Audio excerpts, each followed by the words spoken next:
Welcome into Titans Today. I am Will Scott, and you know what day it is. It's Overreaction Monday. I'm going to be breaking down some storylines emerging from yesterday's 21-20 loss against the New York Giants in Week 1. But first, we have an update on A.J. Moore.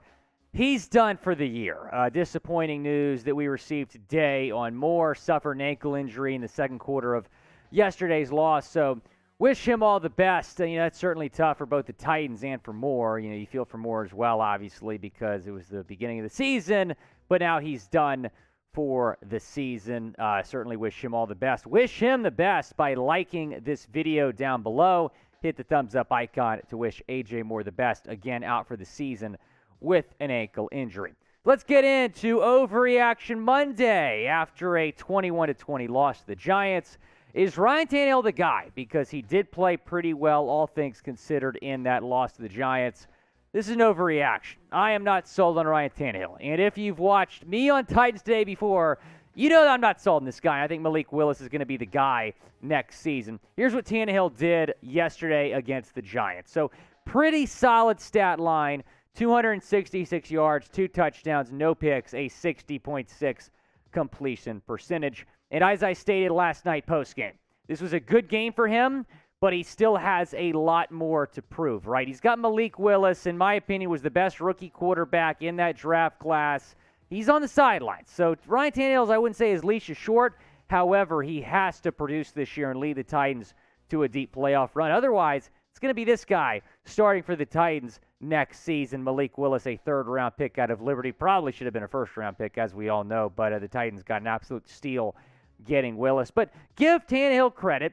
He went out there and got the job done in Week 1 of what's a really, really big season for him, the most important season of his NFL career. Is Ryan Tannehill the guy? Or is he not that guy, pal, in the words of that famous meme? Type Y for yes or type in for no down in the comments section. Go down. Let me know your thoughts on Ryan Tannehill. Let's go to A.J. Brown now. And I know it hurt a lot of us yesterday to see A.J. Brown go off in his Eagles debut. And, of course, you combine that with the Titans losing and not really having a consistent weapon throughout the entire game. It's too early to tell. We'll see what happens. I still have confidence that Treylon Burks is going to be able to fill that void. But I told you all this on draft night. Burks is not going to come in right away and be A.J. Brown. You got to stay patient. You got to give Burks time.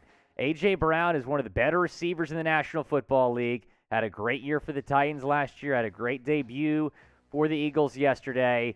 I would say, yes, it was a mistake trading him, but still, we don't know yet. It's early. It's too early to tell because you still have Treylon Burks, a rookie wide receiver. Ironically, he might not be the best rookie wide receiver on your roster, though, because you have Kyle Phillips. So we'll get to him more later on the show, I should say. But it's only Week 1. We're going to learn a lot more about this receiving core as the season goes on. And I want to hit 5K before Week 2. Let's make that happen. Let's get to 5,000 subscribers before the Titans' next game. Don't jinx it, because if we don't get there, the Titans might not win. Go down, subscribe to the channel if you're all about the Titans. We're going to be keeping you posted throughout the entire season on all Titans news and rumors. Also going to get you guys a post-game reaction video after every game this season. A couple Titans fans yesterday on Twitter were saying, cut Randy Bullock. This is an overreaction. And I'm not a huge Bullock fan, but he missed one kick. I understand that it was, a game winner that he missed. Not ideal. It was a 47-yarder. I mean, that's not a gimme. Yes, he should make it, but it's not a gimme. In fact, I think that the Titans should have run one more play, get a little bit closer for Bullock, and then set up, on the far hash, because Tannehill, I think with like 15 to 18 seconds left, ran it, set it up on the far hash. Run one more play, run Derrick Henry up the middle, get 7-8 yards, then it's a much more manageable field goal for Bullock. I'm putting some of this on Mike Vrabel, quite frankly. Bullock deserves a lot of the blame. He's an NFL kicker. He should make anything within 50 yards. But still, I think the Titans had an opportunity to set up a more manageable field goal in the end. It is worth mentioning that Caleb Shudak is on the PUP list, so that's something to monitor as well. A UDFA in 2022 out of the University of Iowa. Was a pretty big fan of that pickup when they got him. It's worth monitoring his status. We'll certainly keep you updated on anything we hear about him. Now is Kyle Phillips, wide receiver 2. Yes, it's wild to say it, but he's that good. He had a great NFL debut, 6 receptions, 66 yards yesterday against the G-Men. Also is great on special teams. Had that punt return for north of 40 yards. I understand that he didn't muff the punt later on. That was a costly turnover, but still, he's going to be really, really big for this Titans team going forward. He's going to be one of the better slot receivers, I think, in the AFC. Not maybe this year, but in future years to come. But right now, I think he's wide receiver too. I really do. He was one of the big steals of the NFL draft. And you look at some of the draft picks for the Titans. I mean, my goodness, you get Kyle Phillips, you get Malik Willis.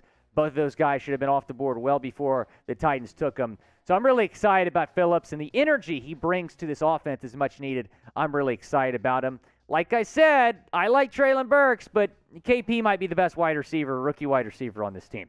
Be sure to grade his Week 1 performance. Scale it 1 to 100 down in the comments section. Yes, I know he muffed the punt, but I'm still giving him an A. I'm still giving him an A because he did have that really solid punt return north of 40 yards in the first half. 6 receptions, 66 yards. Very impressive NFL debut for Kyle Phillips out of UCLA. Now, is Mike Vrabel, as we shift gears now to the Titans head coach, is he on the hot seat? No. I can't even believe no. See, this is the biggest overreaction I've ever seen. Mike Vrabel is one of the better coaches in the National Football League. I really like Vrabel. Let's absolutely pump the brakes. I blamed him earlier for the field goal situation. I think the Titans could have set up a bigger field goal. The Titans had a shorter field goal. The Titans had no business blowing that big halftime lead. Vrabel deserves a lot of the blame for that loss, but it's one loss. This guy's still going to go out and lead this team to a division title. Here's what he's done. He has a winning record in every single year. It's very tough to find in the NFL a coach that can do what Mike Vrabel has done. 9-7, playoff appearance 2019. They went to the AFC Championship game that year. 2020, 11-5. 2021, 12-5. You're the number 1 seed in the AFC playoffs just last season, a 41-24 record as a head coach. To be honest, I wasn't crazy about the Vrabel hire back in 2018. I really wasn't. But when I look now at what Vrabel has done, it has been a home run hire. I understand that some Titans fans were frustrated on Twitter with him yesterday. It's one game. Titans are going to be just fine. Keep in mind, they're in the crappiest division in all of football. They're going to be just fine. Do you trust Mike Vrabel? Type T for trust or type D for don't. Down in the comment section. I trust Mike Vrabel. I am not worried, even after some questionable decisions in yesterday's game. Now, is Caleb Farley a bust? It's a tough one for me. I would say it's too early to tell. I still have some faith in this guy.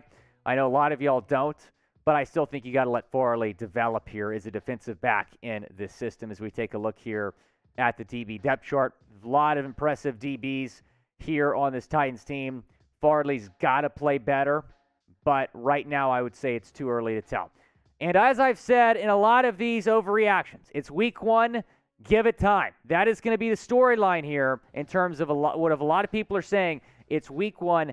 Give this team time. This team is a really good football team that's going to go to the playoffs. They're going to get better throughout the year. If you want the Titans to win next week, go down, like this video, hit that thumbs up icon. I think they're going to get the job done. I hope you do as well. Like the video if you think so.